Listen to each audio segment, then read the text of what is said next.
आप देख रहे हैं बाइबल वर्स 0.1। आज की वीडियो का मौजू नहायत गहरा और अबरतनाक है।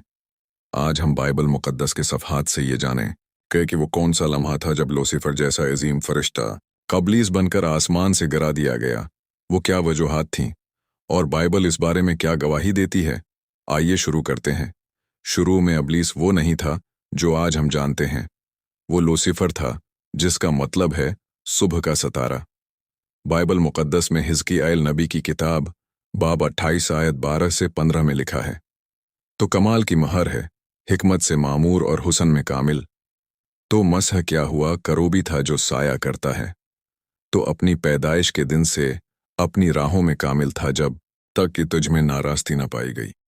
ये आयत हमें बताती है कि लूसीफर खुदा के तख्त के करीब तरीन फरिश्तों में से था, लेकिन फिर उसके दिल में एक खतरनाक चीज़ पैदा हुई, और वो थी तकब्बुर।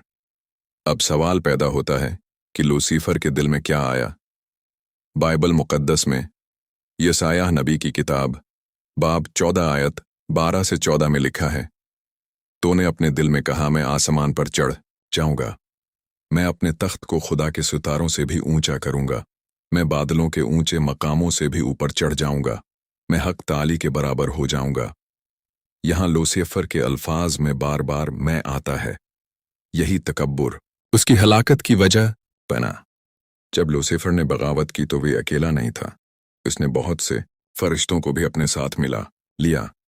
मुकाशफा की किताब बाब 12 आयत 7 से 9 में लिखा है, और आसमान पर लड़ाई हुई, मीकाएल और उसके फरिश्ते अजदहे से लड़ने को निकले, और वो बड़ा अजदहा यानी वही पुराना सांप जो इब्लीस और शैतान कहलाता है, जमीन पर गिरा दिया गया।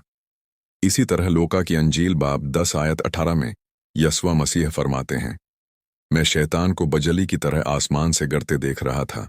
अजीज नाजरीन, लूसीफर का जवाल हमें एक बड़ी तालीम देता है। बाइबल में अमसाल बाब 16 आयत 18 में लिखा है, तकब्बुर हिलाकत से पहले और खुद बीनी करने से पहले होती है, यानी गुरूर इंसान को तबाही की तरफ ले जाता है। अगर आपको बाइबल की ये तालीम फ़ायदेमंद लगी हो तो हमारी वीडियो को लाइक करें और चैनल को सब्सक्राइब ज़रूर करें। अपनी राय हमें कमेंट में ज़रूर बताएं, और ये भी लिखें कि आप अगली वीडियो किस मौजू पर देखना चाहते हैं। वीडियो देखने का शुक्रिया। खुदा आपको बरकत दे।